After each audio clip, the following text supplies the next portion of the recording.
السلام علیکم ورحمت الله وبرکاته. محترم ورور پوښتنه کړې ده چې دا بعضې خلک د لمانځه مخ ته تېرېږي، دا تېرېدل دا اوس په ټول مذهبو کې نشته او که یوازې په حنفي مذهب کې نه. محترم او ټول مذاهب پر دغه باندې اتفاق دی چې د لمانځه مخ ته باید سړی نشي تېر، باید ستره جګه شي.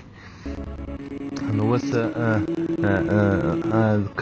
په کومه اندازه کې چې سړی نه تېرېږي، وایي که په غټ مسجد کې غټ مسجد و او یا صحرا کې سړی ولاړ و، نو بیا چې دا سړی د لمونځ کوونکی چې سجدې ته ګوري، چې سترګې د سجدې په ځای کې او له هغه څخه خواته چې څومره اندازه معلومېږي په هغه کې به نه ورته تېرېږي.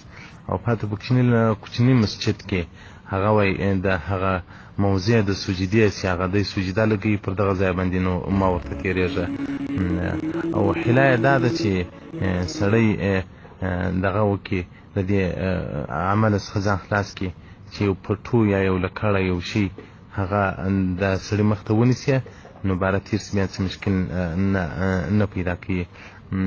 خو لیکن وایي که چیرې مسجد کوچنی و او استواني یې نه درلودې، نو د لمونځ کوونکي و د دې تېرېدونکي په مابینځ کې ځای نه و، بیا نو هر ځای که دی تېر سي لمونځ یې مکروه دی. او که مسجد غټ و هغه نو بیا حکم د صحرا لري چې هغه د سجدې اخوا ته تېر سي، نو بیا څه مشکل نه لري.